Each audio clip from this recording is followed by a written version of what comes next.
When told to move, he refused, was arrested, and fined $10. He took his case to the Supreme Court. The Morgan decision had ruled that racial segregation in interstate transportation was unconstitutional. Now, in Boynton, the court extended its ruling, declaring that segregation among interstate passengers at bus station facilities, restaurants, lunch counters, waiting rooms, and restrooms, also violated the law. The sit-ins. In February 1960, 4 black students from North Carolina Agricultural and Technical State University took seats at the local Woolworth's white-only lunch counter in Greensboro, North Carolina.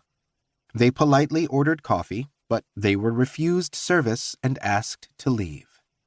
When they told their classmates about what had happened, the local protest grew in size.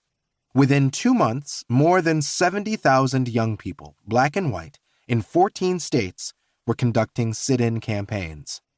The protests eventually spread throughout the United States wherever discrimination was practiced. The Greensboro, North Carolina sit-ins began when David Richmond, Franklin McCain, Ezell Blair Jr., known now as Jabril Kazan, and Joseph McNeil sat down on February 1, 1960, at Woolworth's white-only lunch counter and waited for service. Press photographers were not allowed into the store the first day of the demonstration.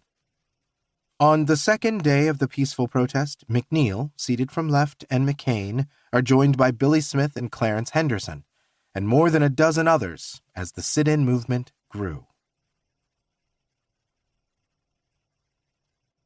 12 Days in May, Freedom Ride, 1961. May 4th. A blue and silver bus with a sleek dog painted on its side waits at the Greyhound Terminal in Washington, D.C. Across the street at the Continental Trailways station, one of that company's red and cream buses stands idle also, awaiting passengers. It is Thursday.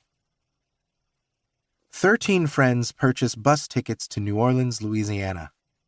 They plan to reach that city on May 17th to help celebrate the 7th anniversary of the U.S. Supreme Court's Brown v. Board of Education decision. They are men and women, young and old, black and white. They are people with a plan. They chat quietly, nervously, excitedly. They are prepared for the unexpected. Each has a small carry-on bag containing a toothbrush, toothpaste, and an inspiring book or two, just in case the unexpected includes jail. 21-year-old John Lewis, one of the writers, has 3 books in his bag. One by Catholic philosopher Thomas Merton, another about Gandhi and the Bible. The hour arrives. They give their tickets to the drivers and board the buses, 6 on the Greyhound, 7 on the Trailways. Freedom Ride 1961 is underway. It is a ride that will shock a nation and the world. Who's on the buses? James Farmer, 41, black, the organizer and leader of Freedom Ride 1961.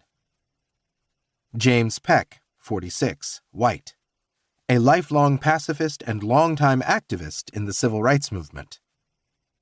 Genevieve Hughes, 28, white, from the southern state of Maryland, volunteers for Freedom Ride 1961 because she believes the nation needs to realize that not all Southerners think alike.